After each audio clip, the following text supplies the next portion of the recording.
Saudaraku seiman, pendapatan haram akan merusak hati Anda, mendatangkan penyakit kronis, merusak rumah tangga, melahirkan generasi dari sperma Anda karena sumber haram yang akan menyusahkan Anda nanti. Berapa banyak orang kaya, rumahnya mewah, mobilnya mewah, kaya raya, semuanya ya bisa dipuji oleh manusia, tapi sumber haram. Ternyata lahir anak yang akhirnya jadi pembunuh bagi dia di saat anak itu sudah dewasa dan menyusahkannya. Juga teman-teman akan menyusahkan hati, menyusahkan hidup. Kalau Anda sampai hari ini masih merasakan gelisah, gundah, sebagaimana cukup banyak kalau ada di antara jemaah yang datang kepada kami di pengajian, bertanya, Ustaz, rumah tangga saya ribut, saya juga susah tidur, ada penyakit yang kronis yang saya tidak bisa sembuh, saya tidak pernah berhasil dalam sebuah usaha. Maka kira-kira apa pendapat Ustaz? Saya cuma mengatakan, coba muhasabah sumber pendapatan Anda. Sudah halal atau masih haram? Kalau masih haram, maka itu permasalahannya. Dan tidak ada subhanallah yang bisa mendatangkan kegundahan dan kegelisahan melebihi harta haram itu sendiri. Lebih parah daripada itu, yang keempat adalah akan mendatangkan azab yang sangat pedih pada hari kiamat. Allah subhanahu wa ta'ala menyebutkan masalah riba dalam surah Al-Baqarah ayat 275. A'udzu billahi minasyaitonir rajim. Alladzina ya'kuluna ar-riba la yaqumuna illa kama yaqumu alladhi yatakhabbathu asy-syaitanu minal mas. Dzalika bi annahum qalu innamal bay'u mithlu ar-riba wa ahallallahu al-bay'a wa harrama ar-riba.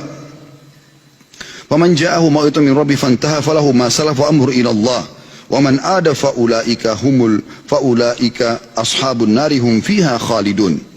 Orang-orang yang terus saja memakan riba, maka engkau akan temukan kalau setelah sampai kepada dia argumentasi ini nggak boleh, haram, tapi dia tidak mau dengar, mereka tidak dapat berdiri melainkan seperti berdirinya orang yang kemasukan syaitan lantaran tekanan penyakit gila.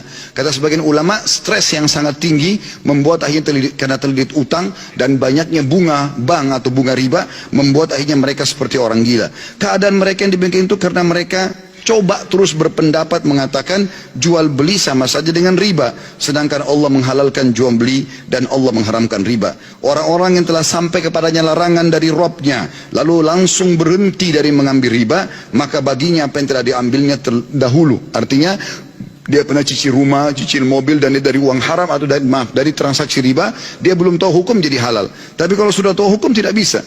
Lalu Allah mengatakan, dan urusannya terserah kepada Allah. Orang yang mengulangi mengambil riba setelah jelas padanya argumentasi, maka Allah mengatakan mereka adalah penghuni neraka dan mereka akan kekal di dalamnya. Di dalam sebuah hadis riwayat Tabarani, kata Nabi SAW, ayyuma lahmin nabata min suhtin fannaru awla bih. Sesungguhnya daging yang tumbuh dari pendapatan yang haram, maka neraka lebih pantas baginya. Saudaraku seiman, disebutkan dalam statement yang disampaikan oleh seorang sahabat yang mulia, dia mengatakan juga kalimat yang sederhana tapi sangat besar sekali efeknya. Sa'ad bin Abi Waqqas radhiyallahu anhu, beliau berkata, tidaklah aku mengangkat satu suap ke mulutku melainkan aku dalam keadaan mengetahui pasti dari manakah datangnya dan dari mana keluarnya. Kalau saya pun yang beli, sumber saya dari mana? Kalau saya dikasih sama orang lain, saya tahu dari mana sumbernya orang itu. Wahab bin Munabbi juga berkata, barang siapa yang ingin doanya dikabulkan Allah Ta'ala, maka hendaklah ia memperbaiki makanannya.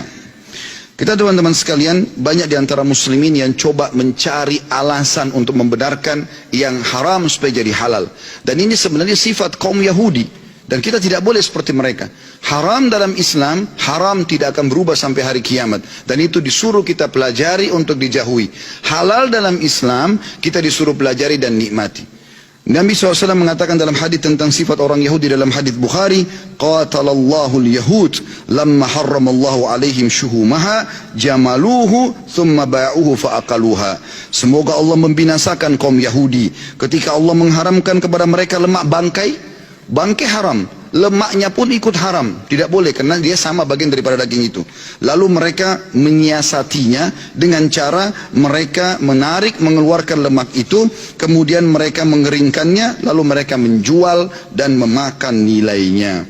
Saudaraku seiman, perbuatan-perbuatan seperti ini karena mereka lupa kalau Allah Subhanahu wa Ta'ala maha mengetahui, Allah maha melihat, dan Allah itu teman-teman selain daripada dia adalah Ghafurur Rahim, maha pengampun dan maha penyayang, jangan cuma berpegang pada satu ayat itu, tapi Allah juga Syadidul Iqab, amat berat siksaannya.